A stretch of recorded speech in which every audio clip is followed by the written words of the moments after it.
بھائیو دیکھو ایک مسئلہ یاد رکھو، بے دینی کا یہ جو ماحول ہے، دین سے دوری کا یہ جو مزاج ہے، یہ جو ہمارے اور آپ کے سماج میں بگاڑ نظر آتا ہے، ہر طرف کہیں نہ کہیں خلل نظر آتا ہے، اس کی سب سے بڑی وجوہات میں سے ایک وجہ اگر ہے وہ یہی ہے کہ ہم نے عبادت کو بندے اور رب کے درمیان کے معاملات تک محدود کر لیا۔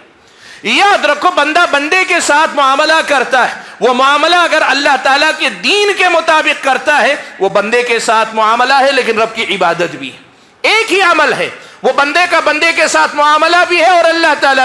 اب ایک آدمی ہے شرک نہیں کرتا لیکن عبادت بھی اللہ کی نہیں کرتا، شرک نہیں کرتا لیکن اللہ تعالیٰ کی بندگی کے اعمال بھی اس کی زندگی میں زیادہ نہیں، بہت بڑی کوتاہی میں جی رہا ہے، بہت بڑی کمی، بہت بڑا خلل ہے، بہت بڑی کمزوری ہے۔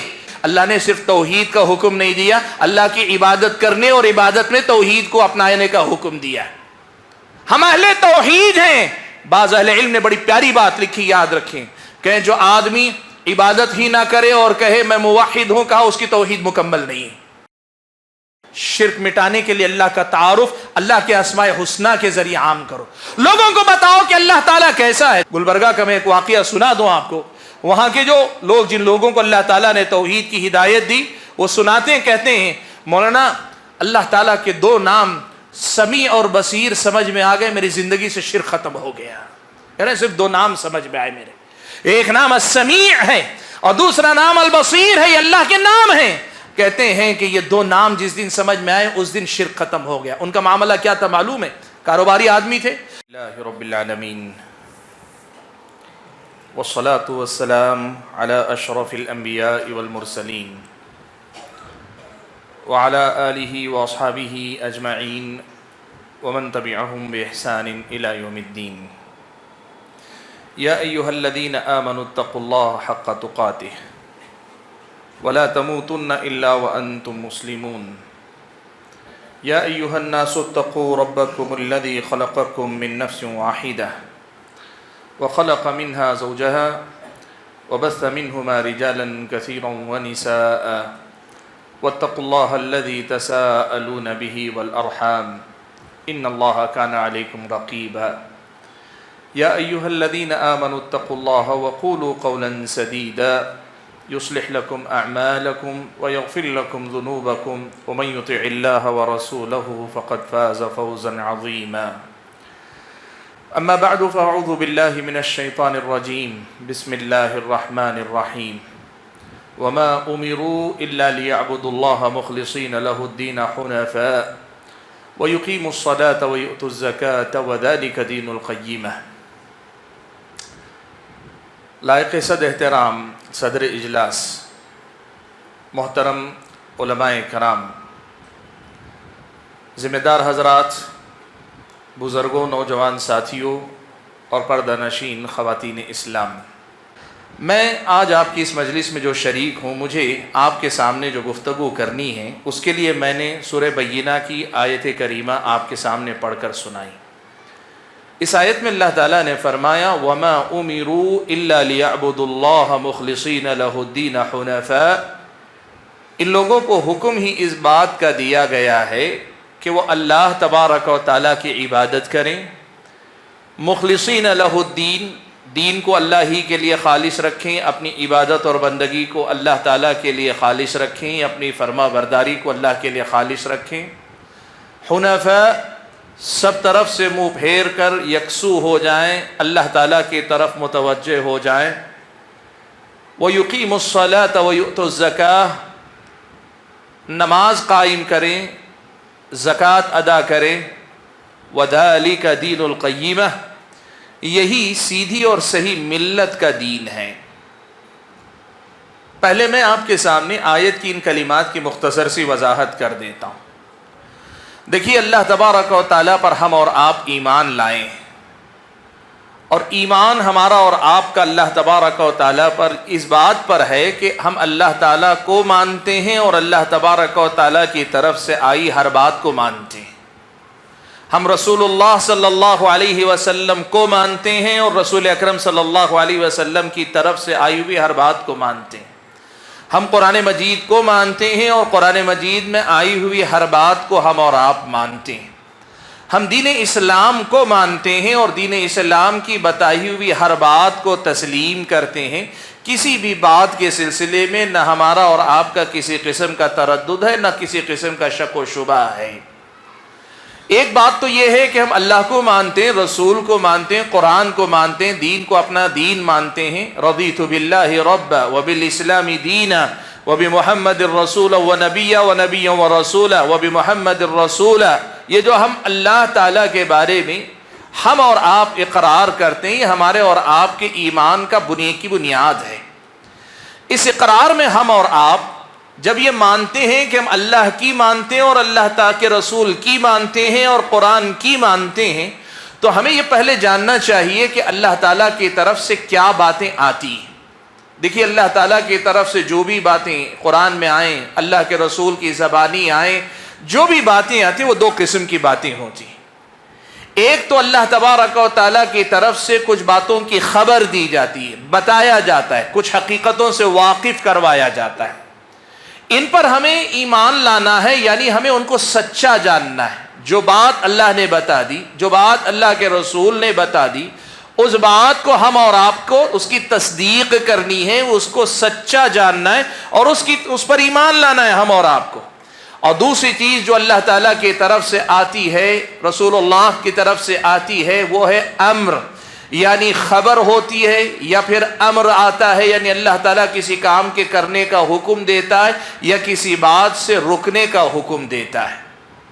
خبر اگر آئے، کوئی بات اللہ تعالیٰ بتائے، اللہ کے رسول بتائیں، تو ہمیں اس کی تصدیق کرنی، یعنی ہمیں اس کو سچا جاننا ہے. کسی قسم کا شک نہیں، شبہ نہیں، تردد نہیں، کسی بھی قسم کا اعتراض نہیں، ایسے سوالات نہیں جس کی وجہ سے اس کی تردید کا، اس میں شک کا دروازہ کھلے. پورے یقین کے ساتھ اس کو تسلیم کرو. اور جب امر آئے، اللہ تعالیٰ کی طرف سے ہدایت آئے کہ یہ کرو یہ نہ کرو، تو پھر اس کی پابندی کرو. جو کرنے کو کہا گیا ہے کرتے جاؤ، اور جس سے منع کیا گیا ہے اس سے رکتے چلے جاؤ. وما آتاکم الرسول فخذوہ وما نہاکم عنہ فانتہوا، کہ رسول جو تمہیں دیتے ہیں اس کو لے لو، اور جس چیز سے منع کرتے ہیں تم رک جاؤ. اللہ نے اس آیت میں اسی کا تذکرہ کیا، کہا وَمَا أُمِرُوا إِلَّا لِيَعْبُدُوا اللَّهَ مُخْلِصِينَ لَهُ الدِّينَ. اللہ نے کہا کہ خبر تو ہے یہ ایمان لا رہے ہیں، لیکن ایمان لانے کے بعد انہیں حکم کس بات کا دیا جا رہا ہے؟ اللہ نے بہت سارے حکم دیے نا، اللہ تعالیٰ کے احکامات بہت سارے ہیں، اور اللہ تعالیٰ نے جن باتوں سے منع کیا ہے، امر کا دوسرا جو حصہ ہے جس سے روکا گیا وہ بھی بہت سارے ہیں. لیکن ان تمام باتوں کو سمیٹ کر اگر ہم اور آپ دیکھنا چاہیں، اللہ نے کہا وَمَا أُمِرُوا إِلَّا لِيَعْبُدُوا اللَّهَ مُخْلِصِينَ لَهُ الدِّينَ. اللہ نے جو بھی ان کو حکم دیا ہے، اس حکم کا خلاصہ نچوڑ صرف یہ ہے کہ اللہ تعالیٰ نے انہیں حکم دیا ہے کہ یہ اللہ کی عبادت کریں اور صرف اللہ تعالیٰ کی عبادت کریں. بھائیو، اسی لیے آج یہ مسئلہ آپ اور میں سن کر جائیں کہ جب ہم سے یہ کہا جاتا ہے کہ اللہ تعالیٰ نے ہم اور آپ کو اپنی عبادت کے لیے پیدا کیا ہے، تو پھر عبادت کا معنی اسی آیت سے ہم اور آپ کو سمجھ میں آ جانا چاہیے. عبادت کا معنی کیا ہے؟ عام طور پر ہم اور آپ عبادت کا ایک معنی سمجھتے ہیں. وہ کیا ہے؟ نماز عبادت ہے، روزہ عبادت ہے، زکوٰۃ عبادت ہے، حج عبادت ہے، قرآن کی تلاوت عبادت ہے، اللہ تبارک و تعالیٰ کا ذکر کرنا عبادت ہے، یا ایسے ہی نیکی کے کام، مسجدوں کی تعمیر کرنا یا تعلیم دینا، لوگوں کو دین سکھانا، یہ عبادت ہم سمجھتے ہیں ان عبادتوں کو. لیکن آپ یہ بات جان لیں کہ جسے عبادت اسلامی شریعت میں کہا جاتا ہے وہ صرف ان چیزوں کا نام نہیں، عبادت صرف ان کو نہیں کہا جاتا ہے. یہ عبادات معاملات کے مقابلے میں عبادات کہہ لیتے ہیں. یہ بندے اور رب کے درمیان کی جو چیزیں ہوتی ہیں نا، ان کو ہم عبادت کہتے ہیں. لیکن شریعت اسلامیہ میں عبادت کا ایک اور معنی جسے عام معنی کہتے ہیں، یہ خاص معنی ہے، اس کا ایک عام معنی، اور اس عام معنی میں اگر ہم اور آپ دیکھیں تو میری اور آپ کی پوری زندگی عبادت ہے. صرف نماز روزہ زکوٰۃ ہی عبادت نہیں، میری اور آپ کی پوری زندگی عبادت ہے، اور میری اور آپ کی زندگی کے سارے معاملات عبادت. کوئی بات، میری اور آپ کی زندگی کا کوئی معاملہ عبادت سے باہر نہیں جاتا ہے، عبادت کے دائرے سے باہر نہیں نکلتا. کوئی بھی بات آپ لے لیں. مثال دے کر میں آپ کے سامنے یہ بات بتاؤں، پیارے نبی صلی اللہ علیہ وسلم نے یہ بات بیان فرمائی کہ ایک آدمی محبت میں ڈوب کر اپنی بیوی کے منہ میں نوالا رکھتا ہے، اللہ اس پہ بھی صدقے کا ثواب دیتا ہے۔ اللہ کے نبی صلی اللہ علیہ وسلم نے فرمایا کہ ایک آدمی اگر اپنی بیوی کے ساتھ شب گزاری کرتا ہے، خلوت کرتا ہے، اس پر بھی اللہ تعالیٰ صدقے کا ثواب دیتا ہے۔ صحابہ نے تعجب سے پوچھا، اللہ کے نبی یہ تو آدمی اپنی خواہش پوری کر رہا ہے، اپنی ضرورت پوری کر رہا ہے، اس پر ثواب کی کیا بات ہے؟ اللہ کے نبی نے سمجھایا کہ اگر یہی کام اس نے کسی غلط طریقے سے کیا ہوتا، کسی اور کے ساتھ کیا ہوتا، اس پر گناہ ہوتا کہ نہیں؟ اللہ کے نبی کے سوال پہ صحابہ نے کہا بالکل گناہ ہوتا۔ اللہ کے نبی نے کہا جب غلط طریقے سے کرنے پہ گناہ ہوتا تو اللہ تعالیٰ کے حکم کے مطابق صحیح طریقے پہ چل کر اپنی ضرورت پوری کر رہا ہے، اللہ تعالیٰ اس پر ثواب عطا کرے گا۔ آج آپ یہ مسئلہ سب سے پہلے سنیں کہ اللہ تعالیٰ نے ہم اور آپ کو حکم اس بات کا دیا ہے کہ ہم اللہ ہی کی عبادت کریں، تو سب سے پہلے عبادت ہی کو ہم سمجھ لیں، سب سے پہلے عبادت کو سمجھ لیں۔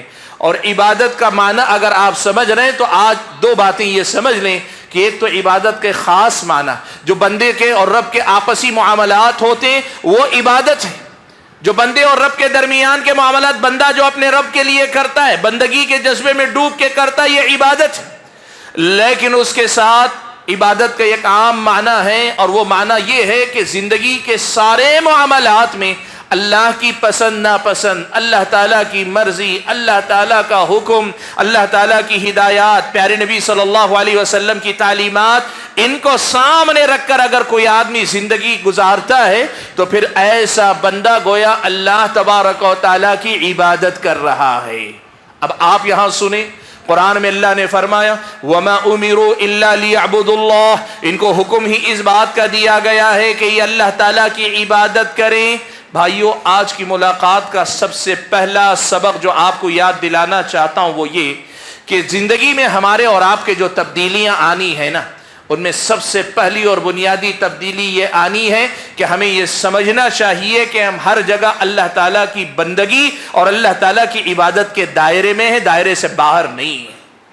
ہم چاہے جو کر لیں، جو کہہ لیں، ہمارا جو میدان ہو، جو مقام ہو، ہر جگہ ہم اللہ تعالیٰ کی عبادت کے دائرے میں ہیں۔ یہ سبق ہمیں سیکھ کر جانے کی ضرورت ہے۔ معاف کرنا، ہم میں سے بہت سارے لوگوں نے عبادت کا جو خاص معنی ہے نا اس کو ہم نے سمجھا ہے، اس لیے عبادت صرف وہی عبادت کرتے ہیں، مسجد میں آتے ہیں، نماز اہتمام سے پڑھتے ہیں اور مسجد کے معاملات میں پورے پابند ہیں، اور الحمدللہ اہل حدیث ہیں تو رفع الیدین کی بات ہو، آمین کی بات ہو، وہ مسائل جن میں دوسرے مسلک کے لوگ عام طور پر سنتوں کو پامال کرتے ہیں، مسلک پرستی میں مبتلا ہو کر حدیثوں کو نظر انداز کرتے ہیں، آپ اللہ کا فضل و کرم ہے عبادتوں کے باب میں ان کا تک اہتمام کرتے ہیں۔ مسجد کے دائرے کے اندر آپ پورے عبادت گزار بنتے ہیں، لیکن سوال یہ کہ کیا آپ کی تجارت عبادت کے دائرے میں، آپ کے گھر کا خاندان کا جو ماحول ہے وہ عبادت کے دائرے میں، آپ کے جو بول چال کا، رہن سہن کا جو انداز ہے کیا وہ عبادت کے دائرے میں، کیا آپ دوستیاں کرتے ہیں، تعلقات بڑھاتے ہیں،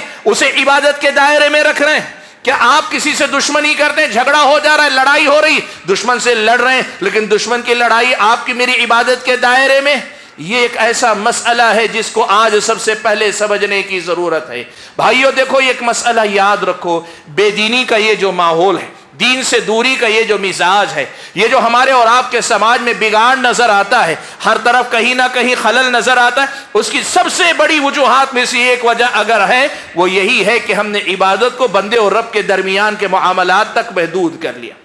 یاد رکھو، بندہ بندے کے ساتھ معاملہ کرتا ہے، وہ معاملہ اگر اللہ تعالیٰ کے دین کے مطابق کرتا ہے وہ بندے کے ساتھ معاملہ ہے لیکن رب کی عبادت بھی ہے، ایک ہی عمل ہے، وہ بندے کا بندے کے ساتھ معاملہ بھی ہے اور اللہ تعالیٰ کی عبادت بھی ہے۔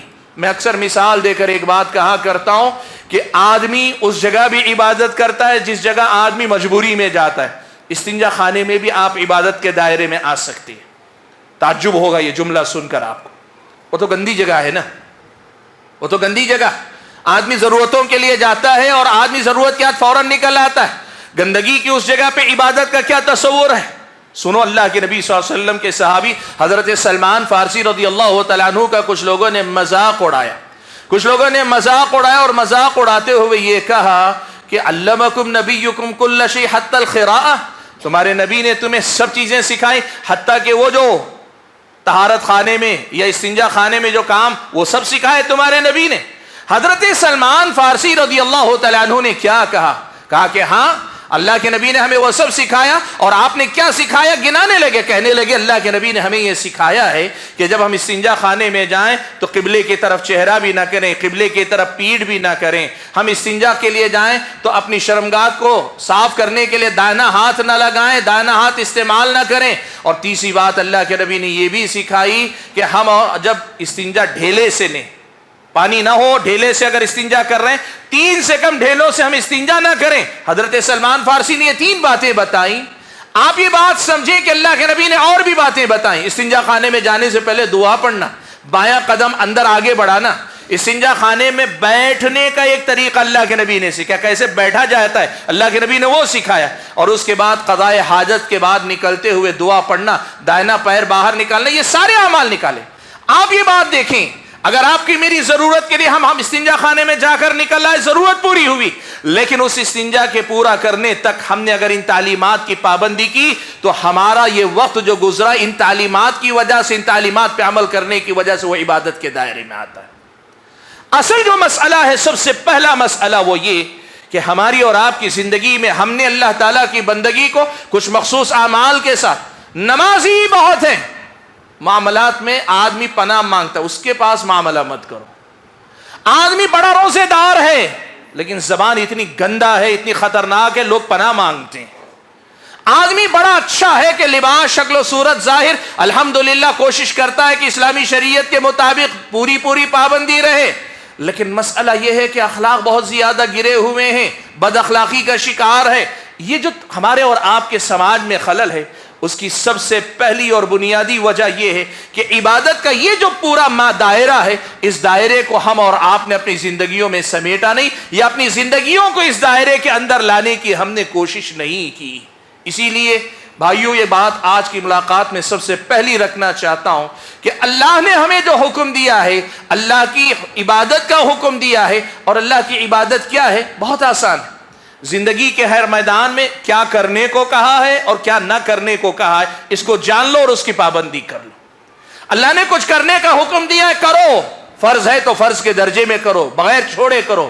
سنت اور نفل کے درجے کا کام ہے, زور لگا کہ جتنا کر سکتے ہو کرو. اگر منع کیا ہے, حرام ہے, ناجائز ہے, قطعاً چھوڑ دو اس چیز کو. اور اگر مکروہ کے درجے میں ہے تو کوشش کرو کہ جہاں تک ہو سکے اس کام کے قریب بھی نہ جا سکو. یہی زندگی ہے, یہی بندگی ہے, یہی عبادت ہے, اور اسی چیز کا اللہ نے ہم اور آپ کو حکم دیا. وَمَا أُمِرُوا إِلَّا لِيَعْبُدُوا اللَّهِ, ان کو حکم ہی دیا گیا ہے کہ وہ اللہ تعالیٰ کی عبادت کریں. اور آپ یقین کریں, جس دن ہم اور آپ ایسی زندگی جئیں گے نا کہ ہر معاملے میں ہم اور آپ اللہ تعالیٰ کی پسند ناپسند, اللہ تبارک و تعالیٰ کے علم, اللہ تبارک و تعالیٰ کی مرضی اور اللہ تبارک و تعالیٰ کی ہدایات کی روشنی میں زندگی گزارنے والے بن جائیں گے, اچانک ہماری زندگی صبح سے شام تک ثواب کمانے والی ہو جائے گی. آپ کبھی کہتے نہیں, مارکیٹ میں کسی آدمی سے کہتے ہوں گے نا, بہت زیادہ نوٹ چھاپ رہے ہیں, سنا کاروبار بہت ہونے لگے, آپ کہتے ہیں نا کہ سنا بہت زیادہ نوٹ چھاپ رہے ہیں. آپ یقین کرو, ایمان والے سے زیادہ کوئی نوٹ چھاپنے والا نہیں ہوگا اگر ایسی زندگی جینے والا بن جائے. اس سے زیادہ کیا ہو کہ آپ کی جاتی سانس بھی عبادت ہو جائے, اندر آتی سانس بھی عبادت ہو جائے, آپ کا سننا عبادت ہو جائے, آپ کا دیکھنا عبادت ہو جائے, آپ کا بولنا عبادت ہو جائے, آپ کا اٹھنا بیٹھنا عبادت ہو جائے, آپ کی ساری زندگی اللہ تعالیٰ کی عبادت میں آ جائے. اس سے زیادہ کیا آپ کے میری سعادت مندی کی علامت ہو سکتی ہے؟ اس آیت میں اللہ نے کہا وَمَا أُمِرُوا إِلَّا لِيَعْبُدُوا اللَّهِ, ان کو حکم ہی دیا گیا ہے کہ وہ اللہ تعالیٰ ہی کی عبادت کریں. میرے بھائیوں, آیت کے اسی ٹکڑے میں ایک اور پیغام ہے. ایک تو عبادت, ایک تو یہ معلوم ہو اللہ نے ہمیں حکم عبادت کا دیا ہے, اور عبادت کیا ہے یہ ہم اور آپ نے سمجھ لیا. اب اسی ٹکڑے میں اللہ تعالیٰ نے ایک اور حکم دیا ہے. وہ کیا ہے؟ وہ حکم یہ ہے کہ اللہ ہی کی عبادت کرو, اللہ ہی کی عبادت کرو, اللہ کے علاوہ کسی اور کی عبادت نہ کرو. اللہ ہی کی عبادت اور بندگی کرو, اللہ کے علاوہ کسی اور کی عبادت نہ کرو. وَمَا أُمِرُوا إِلَّا لِيَعْبُدُوا اللَّهَ مُخْلِصِينَ لَهُ الدِّينَ حُنَفَاءَ. اور دوسری آیت میں اللہ نے کہا وَمَا خَلَقْتُ الْجِنَّ وَالْإِنسَ إِلَّا لِيَعْبُدُونَ, میں نے جن و انس کو پیدا ہی اس لیے کیا کہ وہ میری ہی عبادت کریں. اللہ ہی کی عبادت کے لیے اللہ نے ہم اور آپ کو پیدا کیا ہے. بھائیو, آج دو قسم کا خلل ہمارے سماج میں دیکھنے کو آپ کو ملے گا. ایک تو وہ لوگ ہیں جو کہتے ہیں کہ ہم شرک نہیں کرتے ہیں, ہم پاک ہیں شرک سے, ہم اہل حدیث ہیں یا ہم جو ہے توحید والے ہیں, ہم شرک سے پاک ہیں, ہم شرک سے دور ہیں اور مطمئن ہیں کہ ہم شرک نہیں کرتے ہیں. یقیناً اس دنیا میں اللہ تعالیٰ اگر شرک سے بچا لے تو بہت بڑی دولت ہے, بہت بڑی نعمت. اللہ تعالیٰ اگر شرک سے بچا لے تو بہت بڑی دولت ہے, بہت بڑی نعمت ہے. سفیان ابن عیینہ رحمۃ اللہ علیہ کہا کرتے تھے, ما انعم اللہ علی العباد نعمتا اعظم من ان عرفهم لا الہ الا اللہ. اللہ تعالیٰ نے بندوں پر اس سے بڑی کوئی نعمت نہیں اتاری, اللہ نے بندوں کو اس سے بڑی کسی نعمت سے نہیں نوازا کہ اللہ تعالیٰ نے لا الہ الا اللہ کی معرفت ان کو دے دی, لا الہ الا اللہ کی سمجھ ان کو دے دی. توحید کا پیغام اگر آپ کو مل گیا, سمجھ گئے, اس سے بڑی کوئی نعمت آپ کو نہیں ملی, اس میں کوئی شک نہیں. لیکن یاد رکھو اللہ کے بندو, اللہ کا جو حکم ہے نا اس میں دو باتیں آتی ہیں. پہلا حکم یہ ہے کہ اللہ کی عبادت کرو اور اس عبادت میں اللہ کے ساتھ مخلص رہو, اس عبادت میں اللہ تعالیٰ کے ساتھ شرک نہ کرو. شیطان نے بہت سارے لوگوں کو یہ کہہ کر گمراہ کیا ہوا ہے کہ تم شرک نہیں کرتے ہو, تم شرک سے پاک ہو, تم شرک سے بچے ہوئے ہو. شیطان نے ایک تو یہ دھوکہ دیا ہوا ہے کہ تم شرک سے پاک ہو. اللہ کے بندو حکم دو باتوں کا نہ ہے. پہلا حکم یہ ہے کہ اللہ تعالیٰ کی عبادت کریں اور پھر اس میں اللہ ہی کی عبادت کریں. اب ایک آدمی ہے شرک نہیں کرتا لیکن عبادت بھی اللہ کی نہیں کرتا, شرک نہیں کرتا لیکن اللہ تعالیٰ کی بندگی کے اعمال بھی اس کی زندگی میں زیادہ نہیں, بہت بڑی کوتاہی میں جی رہا ہے, بہت بڑی کمی, بہت بڑا خلل ہے, بہت بڑی کمزوری ہے. آج ہمارے اور آپ کے وہ جو کتاب و سنت کے نام لیوا ہمارے اور آپ کے جیسے بھائی ہیں نا, ہمارے اور آپ کی جو بہنیں ہیں نا, ان کو اس مسئلے کی طرف توجہ دینی چاہیے. اللہ نے صرف توحید کا حکم نہیں دیا, اللہ کی عبادت کرنے اور عبادت میں توحید کو اپنانے کا حکم دیا. ہم اہل توحید ہیں. بعض اہل علم نے بڑی پیاری بات لکھی, یاد رکھیں, کہ جو آدمی عبادت ہی نہ کرے اور کہے میں موحد ہوں, کہا اس کی توحید مکمل نہیں ہے. جو بندہ عبادت ہی نہ کرے اور کہے میں موحد ہوں, کہا اس کی توحید تو ہے لیکن نہ مکمل توحید. اس لیے کہ توحید کا مطلب ہی یہ ہے کہ اللہ سے ایسا تعلق جوڑ لو کہ تمہاری ساری زندگی اللہ تعالیٰ کی بندگی کے رنگ میں رنگ جائے, تم اللہ تعالیٰ کی عبادت کرنے والے ہو جاؤ.